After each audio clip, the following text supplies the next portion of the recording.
प्यार का नशा शादी के बाद कैसे फुर्र हो जाता है। देखिए तो जरा। नहीं नहीं मीना, मैं तुम्हारे बिना नहीं जी सकता। मैं भी तुमसे शादी नहीं हुई तो किसी से शादी नहीं करूंगी। मैं आज ही अपनी माँ को बोल देती हूँ कि मेरे लिए अब कोई रिश्ता देखने की जरूरत नहीं है। मैं वादा करता हूँ, मैं खूब मेहनत करूंगा और तुम्हें हर खुशी दूंगा। ये फिल्मी वादे असल जिंदगी में भी होते हैं, लेकिन फिर क्या होता है? अरे कैसे कर दूं उस लड़के से शादी? एक कमरे का मकान, ऐसे घर में रहने वाले 4 लोग, ऊपर से लड़का कुछ कमाता नहीं। अरे मैं जानकर कुएं में नहीं फेंक सकती हूँ तुझे। माँ मैं सब सह लूंगी, एक शब्द भी नहीं कहूंगी। मेरे लिए महंगे कपड़े नहीं बल्कि महेश का प्यार ही सब कुछ है माँ। ओहो, लग रहा है जैसे संजय लीला भंसाली की देवदास देख रही हूँ मैं। अरे चुप रहना तू क्या जाने सच्ची मोहब्बत। मैं बताता हूँ सच्ची मोहब्बत, मार मार कर सही कर दूंगा। लेकिन कहते हैं ना, प्यार का भूत जूते और चप्पलों से भी नहीं उतरता है। तो हार कर करनी पड़ जाती है अच्छे सोसाइटी में रहने वाले मीना के माँ बाप को मीना की शादी महेश से। शादी वाले दिन कहने को तो पैसे वाले हैं, लेकिन व्यवस्था देखो। अरे कैसी बात कर रही हो भाभी? ऐसी शादी तो हम लोगों की फैमिली में किसी की नहीं हुई। अरे चुप कर, किसी का मेरे महेश की तरह राजकुमार जैसा बेटा भी तो नहीं था। वैसे भी लड़की तो पागल है मेरे महेश के लिए। अरे खुश नसीब हो बहन, लड़की की माँ की जगह मैं होती ना तो कभी ना होने देती शादी। तभी पीछे से लड़की के रिश्तेदार बोल पड़ते हैं। हाँ जी, कोशिश तो मीरा बहन ने भी की थी कि मीना की शादी किसी अच्छे घर में करे, लेकिन अब क्या करे, ये लड़कियां जो ना करवा दे, नाक कटा कर रख दी। किसी ने सलाह मांगी क्या आपसे? नहीं ना, तो मुंह बंद क्यों नहीं रखती हैं आप? बड़ी आई। ये बोलकर वो लोग वहां से चले जाते हैं। शादी हो जाती है और आ जाती है मीना अपने सपनों के महल में। मेरा कमरा कहाँ है माँ जी? कमरा? मेरा कमरा? अरे हम लोगों के पास यही है जो है, बताया तो था महेश ने। महेश सर खुजाता हुआ। हाँ, बोला तो था कि एक कमरे का मकान है मेरा। अच्छा बोला था, लेकिन फिर मैंने क्या कहा था याद नहीं आ रहा क्या महेश? तुमने कहा था कि तुम मेरे दिल में रह लोगी। अच्छा ये कहा था, वो तो ठीक है, लेकिन क्या करती बेचारी। अब तो इसी कमरे में रहना था, वो भी महेश के साथ। अगली रोज सुबह उठकर, माँ जी वो काम वाली कब तक आती है? वो बर्तन साफ कर दे तो मैं खाना बना लूं। काम वाली? बेटी वो तो महेश काम करने लगा, वरना मैं ही थी काम वाली लोगों के घरों की। तो जहाँ इतने घर करती थी, वहाँ अपना घर करने में कौन सी दिक्कत है? ले अभी बर्तन धो देती हूँ। क्या आप हाउसमेट थी? महेश तुमने तो कहा था कि माँ वर्किंग है। हाँ बोला तो था कि वर्किंग है, वो लोगों के घरों में काम करती है। वैसे भी हम लोगों के एरिया में सभी औरतें यही काम करती है। क्या तुमने मुझे बताया था? तो मैंने क्या कहा था? तुमने कहा था कि तो क्या हो गया, क्या घरों में काम करना ये काम नहीं होता? और जिस पैसे से रोटी आए, हमारा पेट भरे, वो काम कभी छोटा नहीं हो सकता। अच्छा, मैंने ये भी कहा था। हाँ, क्यों तुम्हें याद नहीं है? ना याद है, मैं तो बस कह रही थी कि ठीक है कुछ नहीं। तभी मीना की सहेली रीना उसे कॉल करती है। हाय मीना, कैसी है? सुना महेश के साथ शादी हो गई तेरी, लक्की है यार तू। मीना कभी खुद को देखे, कभी घर को, कभी महेश को, तो कभी उसकी माँ को। हाँ यार, बहुत ज्यादा लकी हूँ। और बता कैसे याद किया? क्या था कि शादी के बाद मायके आई थी, तुझे तो पता है मैं दूसरे शहर में रहती हूँ, तो सोचा तुझसे मिल लूँ। भेजना लोकेशन ससुराल की, आती हूँ मिलने। हाँ रुक। मीना रीना को घर की लोकेशन भेजकर काम पर लग जाती है, लेकिन कई घंटों बाद भी रीना नहीं आती तो मीना उसे फोन करती है। अरे कहाँ रह गई? कब से तेरा रास्ता देख रही हूँ। यार मैं यहीं हूँ, तेरे घर के पास ही, लेकिन पता नहीं तेरा घर दिख ही नहीं रहा। अरे मैंने लोकेशन तो भेजा था, रुक मैं आती हूँ बाहर। मीना का घर गली के अंदर जाकर था। वो गली से गली जाती जाती भटक जाती है। तभी महेश का फोन मीना के पास आता है। अरे क्या बात है, सहेली को लेने गई थी, कहाँ रह गई? महेश, सहेली को छोड़ो, मैं कहाँ हूँ मुझे यही नहीं पता। ये सारे घर एक जैसे हैं, मेरा घर कहाँ है? अरे ये गली गली से निकल कर तो मैं आज तक सही लोकेशन नहीं पकड़ पाया। रुको आ रहा हूँ मैं। महेश मीना को घर ले आता है और रीना वो गलियों में ही भटक कर चली जाती है वापस। अरे कहाँ है तुम्हारी दोस्त रीना, दिख नहीं रही है। पहले तुम मुझे मेरे घर ले चलो यार, इतनी गलियों गलियों में किसका घर होता है? अरे बताया तो था तुमको कि छोटे मकान शहर से दूर घने इलाके में बना है। अच्छा, तो मैंने क्या कहा था उस वक्त? यही कि तुम मेरी आंखों में इतनी खो गई हो कि गलियां कौन सी बड़ी बात है। मैंने ये कहा था? हाय राम। अब क्या हाय राम, मतलब तुम शादी से खुश नहीं हो? अरे नहीं नहीं, कैसी बात कर रहे हो? घर चलो, भूख लग रही है बहुत जोर से। दोनों घर जाते हैं। माँ जी खाने में क्या है? भूख लग रही है। अच्छा तूने क्या बनाया था बहू? वो तो मैं घर का काम कर रही थी, फिर रीना को लेने चली गई। आपने कुछ नहीं बनाया क्या? देख बहू, आज वैसे भी नाग पंचमी है। आज के दिन मोहल्ले में किसी के घर खाना नहीं बनता। जल्दी से प्लेट ले ले और चल। मीना हैरान हो जाती है।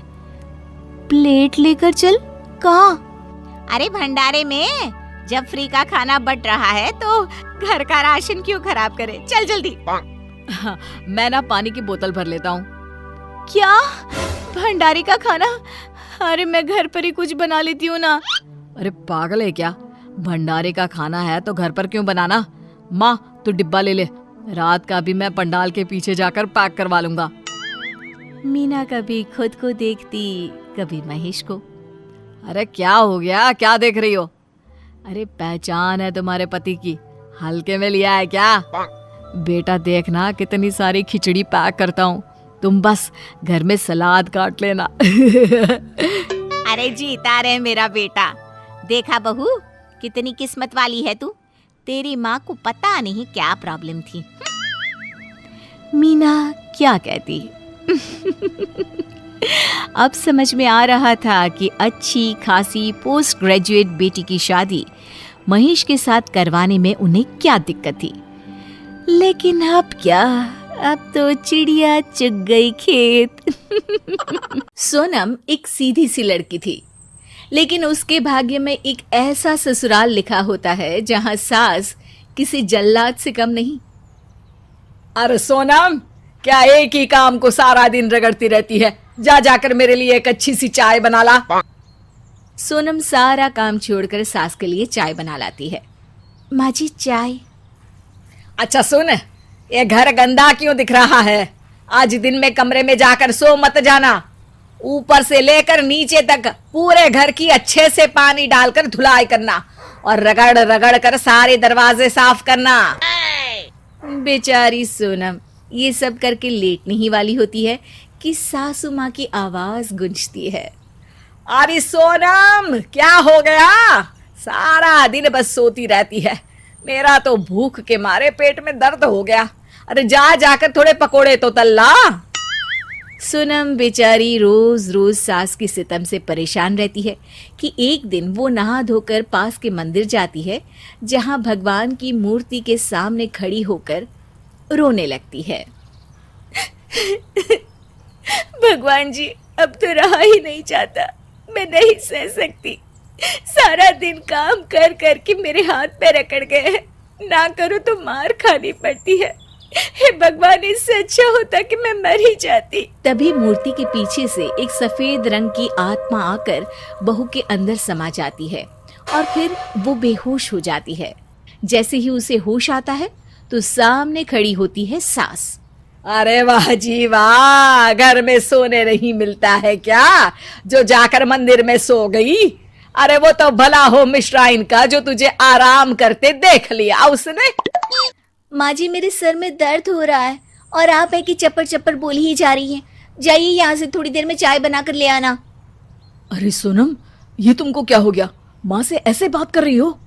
अरे वाह जी वाह, ये तो पता है कि माँ से कैसे बात करते हैं, लेकिन बीवी को कैसे घर में रखा जाता है ये नहीं पता। चलो जल्दी कमरा खाली करो, मुझे नींद आ रही है। सभी वहां से जाने लगते हैं कि सोनम कहती है, और सासू माँ जरा दरवाजा अच्छे से बंद करके जाना, आपकी आदत है मेरे कमरे में झांकने की। उतने वक्त तक तो किसी को समझ नहीं आता कि आखिर सोनम को अचानक हुआ क्या है, लेकिन फिर अगली सुबह सोनम उठकर घर का सारा काम करती है, सास को चाय नाश्ता देती है और एक बहू के सारे फर्ज पूरे कर ही रही होती है कि सास, सोनम जरा जल्दी जल्दी हाथ चला, दोपहर का खाना भी बनाना है और फिर उसके बाद मैं कपड़े लेकर आई हूँ, मेरा सूट सिल देना, रात को पार्टी में जाना है मुझे। इतना सुनते ही सोनम की आंख एक अजीब तरह से लाल होती है और वो साड़ी का पल्लू कमर में बांधकर सीधा सास के पास आती है। वाह वाह वाह वाह, जल्दी जल्दी हाथ चलाओ। क्या? हाँ क्या? सास एक बार फिर से डर जाती है और सोनम को देखने लगती है। अरे जल्दी काम करवाना है तो जरा खुद भी हिल लिया करो। बहू आई नहीं घर में कि तुम कोल्हू के बेल की तरह मगरमच्छ बनकर पसर जाती हो। अरे बैठे बैठे सब्जी ही काट दो, उसके लिए तो मैराथन नहीं करनी पड़ती है ना।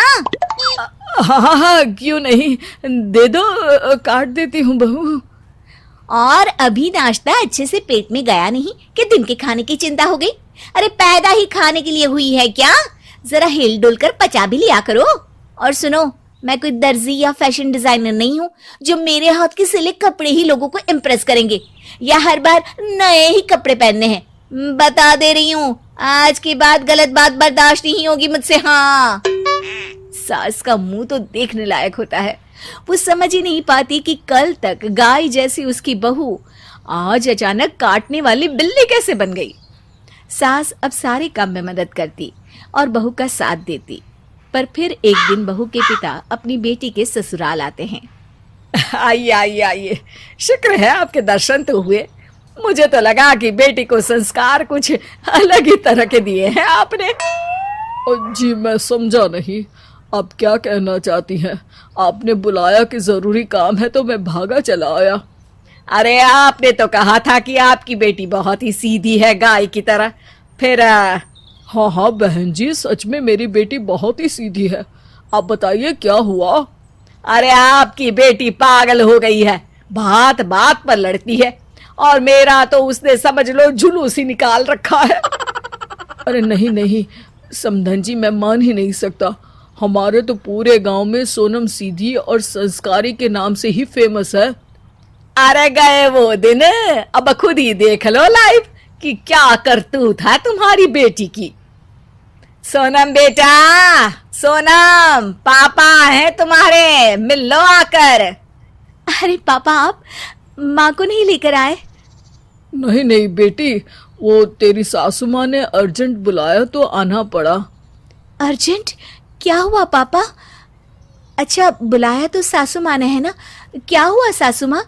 कोई शिकायत है क्या आपको मुझसे?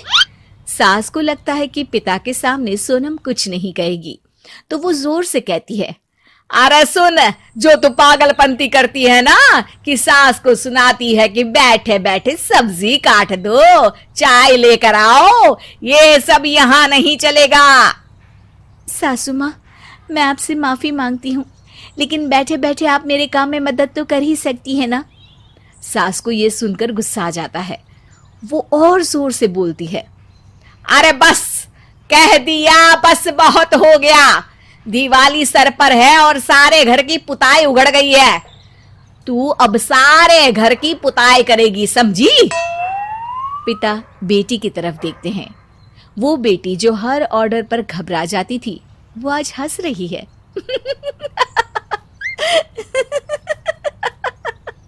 अरे पागल हो गई है क्या? हाँ, मुझे भी लग रहा है कि बुढ़िया तू पागल हो गई है।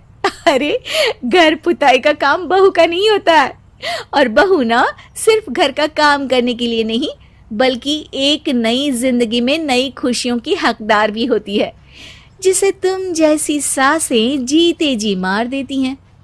चुप रह बेटी, ये क्या कह रही है तू? पिताजी, माना कि आप मेरा घर संसार बसते देखना चाहते हैं। मैंने भी हर प्रयत्न किए कि मैं इस घर को स्वर्ग बनाकर अच्छे से रहूं, लेकिन मेरी सास को पहले तो ये लगता है कि मैं इनका बेटा इनसे अलग कर दूंगी, और दूसरा कि मैं इस घर की नौकरानी हूं। अरे बेटा, जो मुंह में आए बके जा रही हो। आप जैसे पिता को भी अब अपग्रेड हो जाना चाहिए। बेटी को पढ़ाया लिखाया, लेकिन बताया क्या कि ससुराल को ही सब कुछ माने, भले ही वो आपको जीवन जीने की आज़ादी भी ना दे। विश्वास नहीं हो रहा बेटे कि ये तू ही बोल रही है। और कौन बोल रहा है? बेटी ही बोल रही है आपकी। ऐसी जबान वाली बेटी से तो अच्छा था कि मेरी कोई संतान ही ना होती। तभी वो भूत उन दोनों के सामने आ जाती है। ये सोनम नहीं, बल्कि मैं हूँ, नीम के पेड़ की भूतनी ताड़का। मैं आपकी बेटी पर चढ़ी थी। जो भी ये बोल रही थी वो ये नहीं बल्कि मैं थी। मैं आप लोगों को बताना चाहती हूँ कि ये लड़की बहुत ही सीधी है। ये नहीं जानती कि कहाँ इसको मुकार भरनी है और कहाँ शांत रहना है। सास डर जाती है। समझी नहीं मैं। मतलब साफ है, अगर उसके माता पिता ने उसे संस्कार अच्छे दिए हैं तो इसका मतलब ये नहीं कि तुम उसे इंसान मानने से भी इनकार कर दो। और हाँ, अभी तो मैं जा रही हूँ, लेकिन अब जब भी सोनम पर अत्याचार होगा मैं हमेशा उसके साथ खड़ी होगी, समझी? ये बोलकर भूतनी वहां से चली जाती है और सोनम, जिसे माँ बाप ने तो अच्छे संस्कार दिए लेकिन अच्छे संस्कारों का सास फायदा उठा रही थी, वो भूतनी के डर से शांत हो जाती है और पिता चैन की सांस लेते हैं। और ऐसा क्या है शहर में जो गांव में नहीं है? शहर में सुख है क्योंकि वहाँ आप नहीं हो। अरे बहू, मेरे मुंह मत लगा कर। दिन भर जर्दा महकता रहता है आपके मुंह से, कौन आपके मुंह लगेगा? छी! अरे बहू, तुझे यह नहीं पता कि सास से कैसे बातें करते हैं? मैं क्या कोई प्रैक्टिस करती थी शहर में सास के पास जाकर, जो मुझे पता होगा कि कैसे बात करते हैं? अरे आने दे, तेरे पति को शिकायत करूंगी तेरी। ले ले ले ले ले ले, लोग शिकायत करने अपनी मम्मी के पास जाते हैं और आप अपने बेटे के पास जाओगी। अरे शर्म कर, लोग सुनेंगे तो क्या कहेंगे? क्या कहेंगे? अरे हंसेंगे कि देखो बहू कितने आराम से सास की ताबड़तोड़ बेइज्जती करती है। सास बहू की इस लड़ाई को सुन के ससुर जी भी वहां आ जाते हैं। अरे क्यों लड़ रही हो चिंकी मिंकी जैसे? और मैंने उसको बोला कि नौकरी के साथ घर के काम भी आने चाहिए, तो इसने कहा कि घर के काम करके आपने कौन सा पहाड़ तोड़ लिया? देखो जी, फिर से बोला। अब मैं ना तुझसे बात ही नहीं करूंगी। थैंक यू सो मच माँ जी, ये तो कितनी अच्छी खबर है। बहू सास के मुंह पे हंस के चली जाती है। सुनो जी, ऐसे तो ये काम करेगी नहीं, इसको जरा शर्म महसूस करवाना पड़ेगा। चलिए हम उसके कमरे में चलते हैं। वहां चलकर तुम कहना कि मैं कमरे की सफाई कर देता हूँ, मैं कहूँगी मैं कर देती हूँ। हमारे बुढ़ापे का लिहाज करके शर्मिंदा होकर वो खुद ही सारा काम करने लगेगी। अरे जैसा तुम कहो। योजना के अनुसार दोनों बहू के कमरे में जाते हैं। इससे कमरे में गंदगी ज्यादा है। हाँ हाँ, मैं सफाई कर देती हूँ। अरे तुम क्या करोगी, बूढ़ी हो गई हो, मैं कर देता हूँ। अरे आप भी तो बूढ़े हो गए हो ना, मैं ही कर देती हूँ। रुक जाइए, बहू के होते आप दोनों कैसे काम कर सकते हैं? उसका दिमाग कब काम आएगा? आप लड़िए मत, एक काम करिए, एक एक दिन दोनों सफाई कर देना। सास और ससुर की योजना धरी की धरी रह जाती है। सास ससुर बाहर आकर फिर से बात करते हैं। बेटे से शिकायत करना अच्छा नहीं लगेगा। हाँ, हमको ही कुछ करना पड़ेगा। बाहर बात गई कि हमारी बहू एक काम नहीं करती तो नाक कट जाएगी। हाँ, अभी तो तुम ताड़का हो, फिर सुपर्णखा भी बन जाओगी। अरे सुनो विभीषण, तुम मेरी तरफ हो या उसकी तरफ? अरे तुम्हारी तरफ हूँ तो तुम्हारी बेइज्जती ही करूंगा ना। उसकी तरफ होता तो उसकी बेइज्जती करता। तुम भी समझती नहीं हो, मेरी प्यारी कम अकल कहीं की। वाह जी वाह, आज तो आपने हमें प्यारी कहा। चलो अब जल्दी से कोई तरकीब भी लगाओ। हम उसे वापस उसके मायके भेज देते हैं, तब उसे एहसास होगा। अरे वो तो छुट्टी मनाकर वापस आ जाएगी। हम उसे बहुत सारा खाना खिला देते हैं, उसका पेट खराब हो जाएगा। अरे तुमको भगवान ने भेजा तो है, पर तुम्हारे भेजे में भेजा नहीं भेजा है। ये तो किसी फिल्म का डायलॉग है ना। सास वहां से जाने लगती है। अरे क्या हुआ, कहाँ जा रही हो? अरे कहीं भी जाओ, तुमको क्या? अरे बता के तो जाओ, कितने दिन की खुशी है। सास वहां से चली जाती है और सीधे अपने यहाँ काम करने वाले रज्जू के पास जाती है।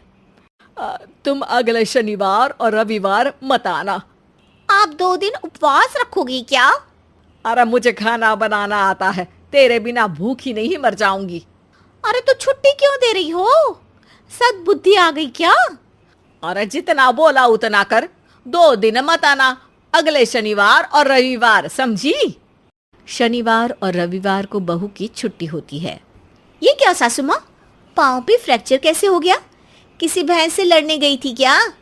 अरे नहीं ना बेटा, तुझसे तो कितने दिनों से मेरी लड़ाई नहीं हुई है। बूढ़ी हो गई हूं ना, पाँव फिसल गया और पत्ता चढ़ गया। अब घर के सारे काम तुझे ही करने पड़ेंगे। थोड़ा भारी काम होता है घर का, पर तू तो कर ही लेगी, इतनी समझदार जो है। हाँ हाँ, मैं तो कर ही लूंगी। रात को बहू किचन में खाना बनाने जाती है। व्हील चेयर लुढ़काती हुई सास भी वहां आ जाती है। क्या बनाएगी? खिचड़ी बना दूंगी। अरे कुछ जायकेदार बनाना। और आपका पेट खराब हो गया तो? अरे नहीं होगा। आलू की रसेदार सब्जी बना देती हूँ। बहू आलू छीलने लगती है, पर उसके हाथ से आलू फिसल जाता है। अरे आलू नहीं संभल रहा, घर संभालने चली है। काम करने दो आप मुझे। जैसे तैसे बहू आलू काट लेती है और टमाटर छीलने लगती है। ओ बिरबल की बड़ी अम्मा, टमाटर छीलने नहीं पड़ते। ये मेरा स्टाइल है। सारे टमाटर पिचका के बहू एक प्लेट में रख देती है। तूने टमाटर काटे हैं या उनका मर्डर कर दिया है? अरे अब अच्छा बताओ, मसाले कौन से खाओगी आप? अरे जो तू डाल दे। बहू कढ़ाई में खाने के तेल के कोने में रखा मौसम्बी का जूस डाल देती है। अभी क्या डाला तूने कढ़ाई में?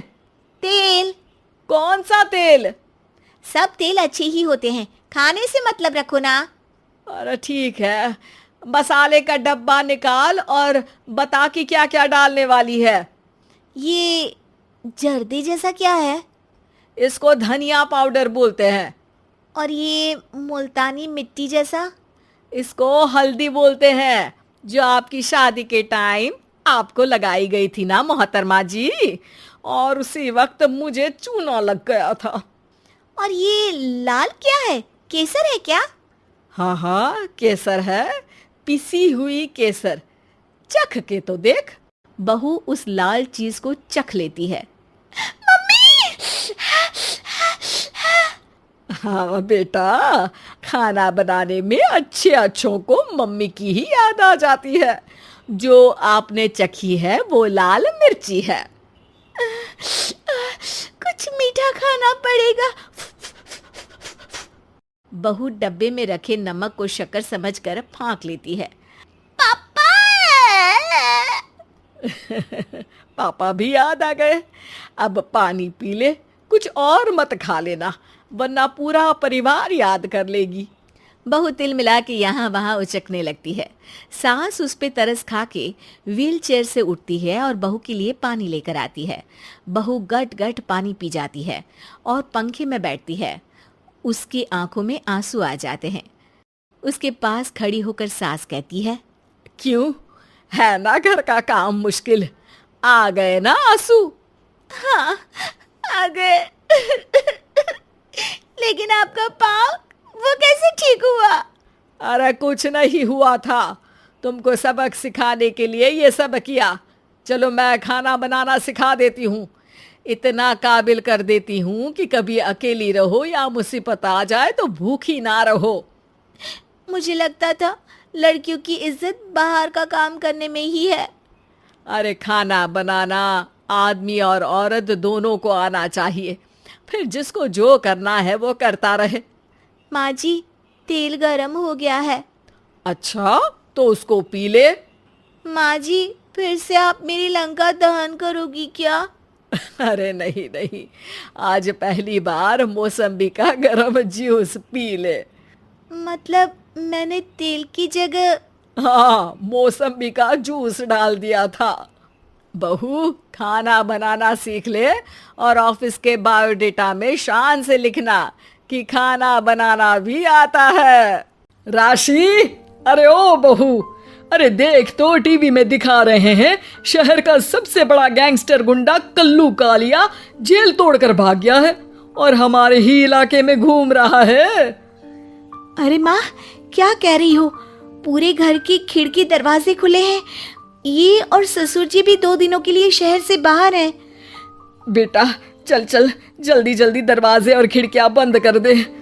हाँ हाँ माँ, चलिए। लेकिन जैसे ही सास दरवाजा बंद करने जाती है, सामने खड़ा होता है कल्लू कालिया। चलो बढ़िया, अंदर चलो। क्यों दिन दहाड़े दरवाजा तोड़ने की मेहनत करवाना चाहती हो? सास तो सामने कल्लू कालिया को देखकर दंग ही रह जाती है।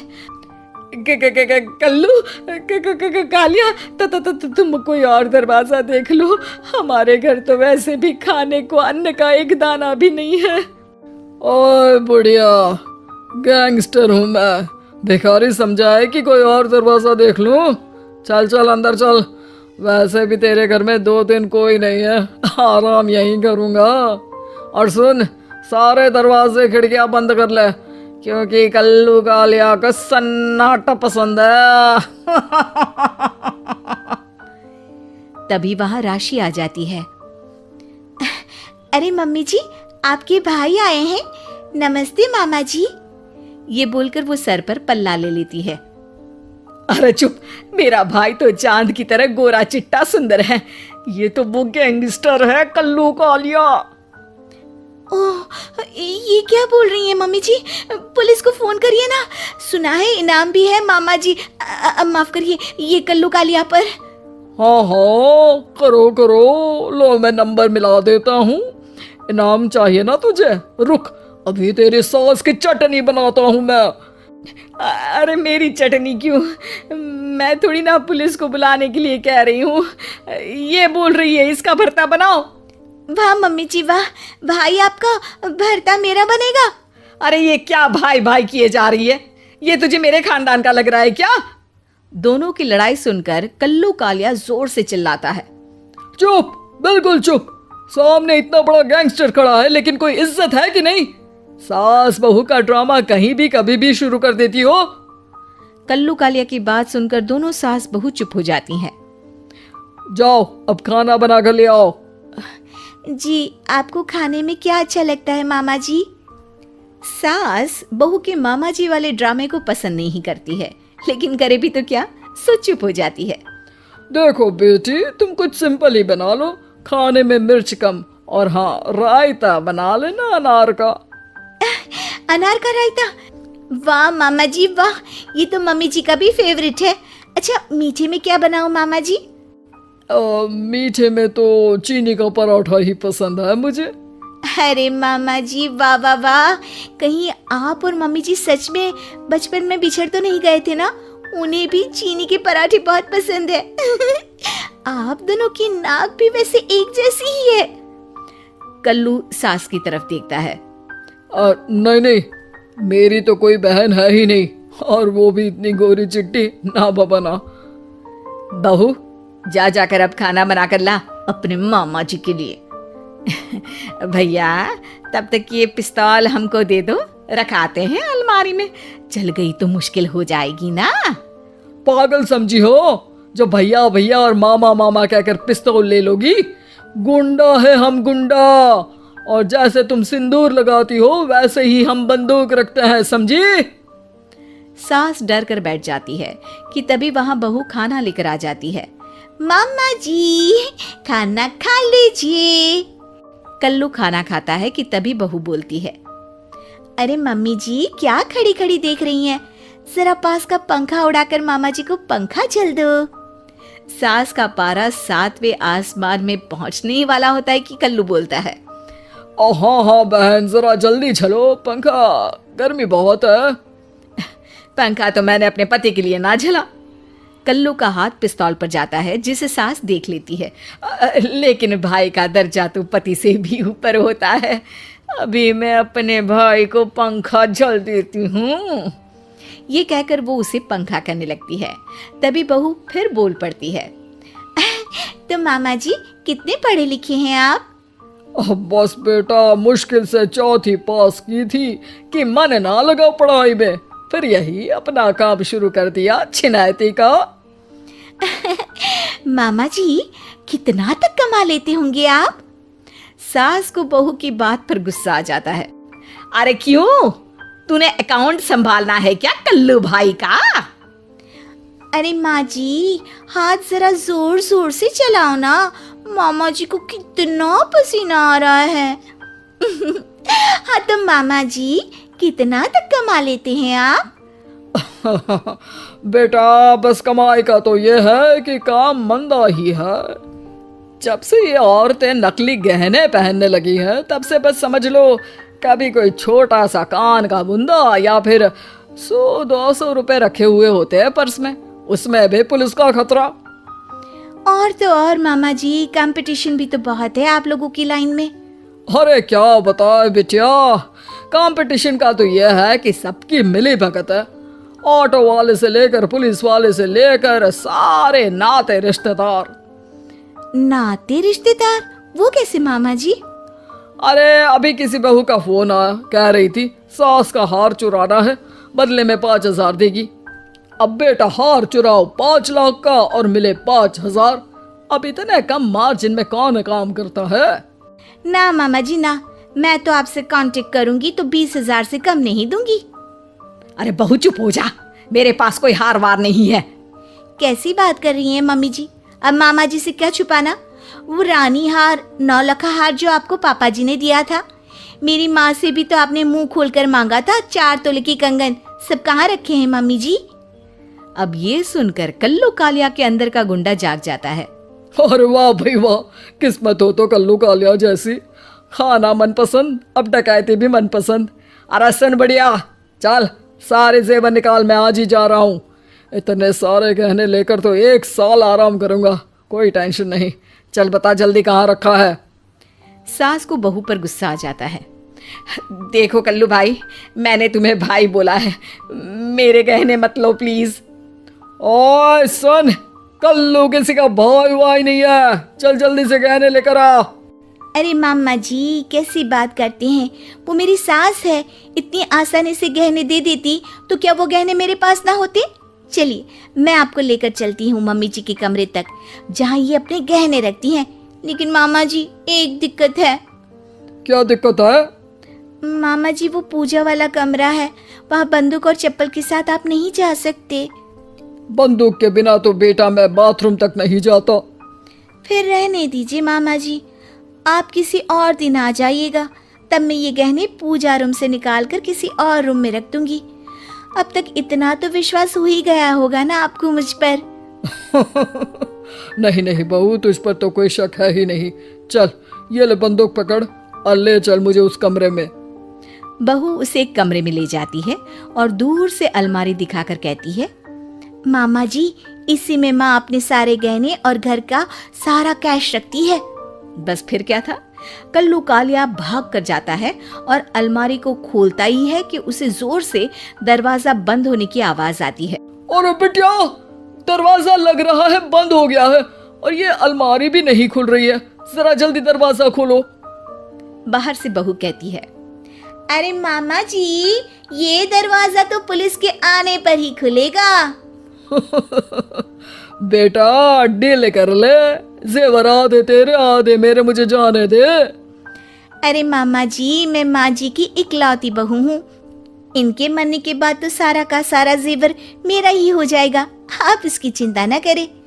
तभी वहां पुलिस आ जाती है और कल्लू को लेकर जाने लगती है कि तभी कल्लू पास खड़ी सास बहू से कहता है, सारे जमाने की चालाकी एक तरफ और सास बहू के रिश्ते की चालाकी एक तरफ, और हाँ, मैं फिर आऊंगा सारे जेवर लेने।